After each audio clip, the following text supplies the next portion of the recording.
searching for a hero.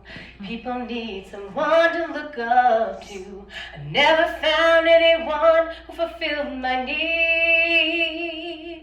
A lonely place to be. And so I learned to depend on me. Now that musical statement rings true for so many of our diverse learners. So this is me at 5 years old, and I didn't yet have the microphone yet, but I do now, so I'd have your attention, and I'd like to promote teacher diversity. My name is Gabrielle Silva, and I'm a proud Providence College Perspective principal. I'm also a 20-year tenured teacher who has taught all over Rhode Island. I've taught in Cranston, Providence, Warwick, and North Providence. And the one thing that I've found to be true in all of those communities are that students are more academically joyful and successful when they are connected to their teachers, their peers, and their community. Now, I'm connected to Providence College and for a lot of reasons, but one of them is that my sister went to Providence College as an undergrad.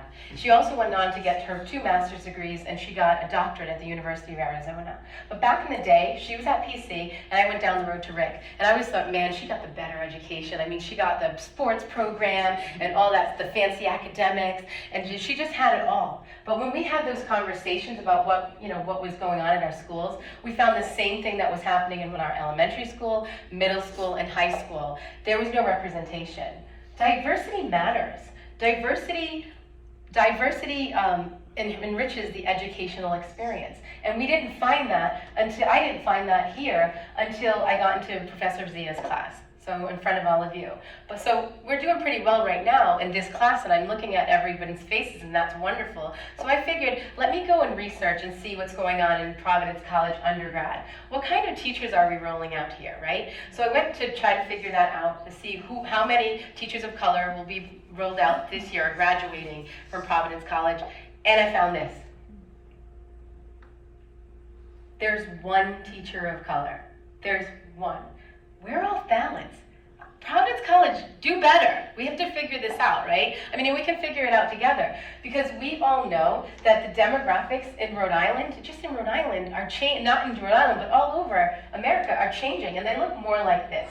See, this was my classroom in 2019. This was Stephen Only Elementary School in North Providence, Rhode Island. It was their first year of being reopened, brand new school, 400 students. The town had done a rezoning, so it was now an urban ring school. I had about 4 white students, but the rest were very, very diverse. I got to have them, and they got to have me, and it was a wonderful experience. This is something that's causing them to have connection. This is just one of our activities, so they can have some academic joy later. Let's talk about academic joy. Gloria Ladson-Billings says that academic joy is important in changing cultures and community. She's right. She also said that it's important for Black students to have Black teachers, but it's also very important for white students to have Black teachers. I mean, we all need to have those experiences from different and diverse cultures. We understand that diversity matters. We understand that diversity matters, and connections are very important. Now, this is a connection to a little guy that I met at Stephen Only School back in 2019, and as you all understand, that was the year of the pandemic. He looked at me on the first day, and he goes, "You look like my mama!" And he came running at me, and I swear he hugged me so tight, and he didn't let me go the whole year. So even though we were online and everything through a pandemic, he went from a non-reader, didn't know anything about the alphabet, to a level E. He knew more than he needed to know for the first grade, and that's what we're talking about with connections. So let's talk about the issue right now. We want to know where these diverse teachers are, what's going on, and why aren't people of color going into the educational profession? Well, I went to the AERA conference 2 weeks ago in Chicago with my sisters. My sister here in the middle, she was the one who has her doctorate, and she has a book here that she helped to write, research of teachers and of color and indigenous teachers. They were asking the same kinds of questions. Why do we need diverse teaching workforce? They were there to kind of help with that. And what are we doing wrong? And also, how is the state of Rhode Island addressing this issue? Because it's not an issue. While I was in Chicago thinking about learning about all of this, I was thinking about what's going on in Rhode Island, what's going on and what's going on all over America, because the statistics look a little bit like this. There are 45% white students in America, 28% Hispanic, and 15% black students in America. Now you know all the numbers are rising; they really are. But the 28% and 15% are, in other cultures as well, are rising yearly. So we have to be able to accommodate for these new kiddos coming in. We have to bring more and different ideas to the table, because although we have wonderful teachers, we have wonderful teachers. 80% of our teachers in America are white, and this is my very best friend in the world, Pompey Mundy, and this is her classroom, and she of course is white, but she's also an MLL student, because when her parents came to the country, they came from Italy, so she brings a wonderful experience, and all white teachers bring wonderful experiences to the table. I'm not saying that you don't, but we need to bring others as well into the picture, because our students need it. They definitely need it. Now, I have to just say thank you so much to Professor Zia, because I've never encountered, I am almost 50 years old next month, and I have never had a teacher of color until Professor Zia. And the things that he said to me personally, like when everyone else wasn't listening, he really gave me some support. I felt supported, I felt heard, and I just felt so respected. And he said, you don't know a community until you're in it. You gotta get into it. You've gotta understand these children and where they're coming from. This class hits so differently for me than it does for some of you. And you have to understand that. We have to keep this connection going, because this is what's gonna happen if you don't.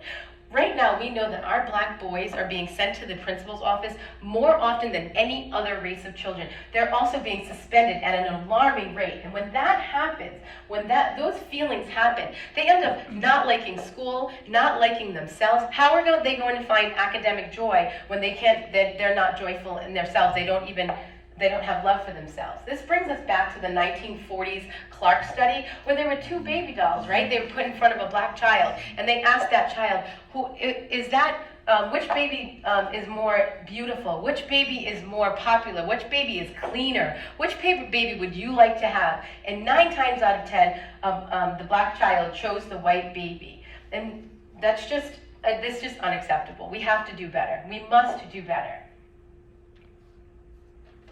This is also how we need to do better. This is Hendricken High School's model. It says, we know no limits. These boys went to that school for 2 years.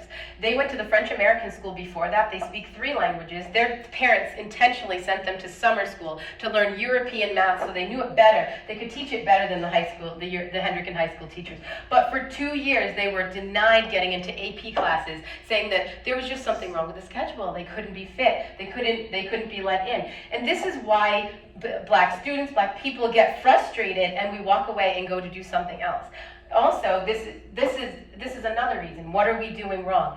Anytime I've ever done anything to advance my academics and to go get another cert or degree, this is what it looks like. I'm the only black person in the room. I'm the only a diverse person in the room, the one of diversity in the room. And it gets a little, you look around, you're like, well, why is this happening? And can you all imagine having a black teacher, or just having a teacher that doesn't look like yourself for your whole entire life? Well, Gloria Infante Green, she understands this problem. She says in Providence, there's 91% students of color, 77 teachers.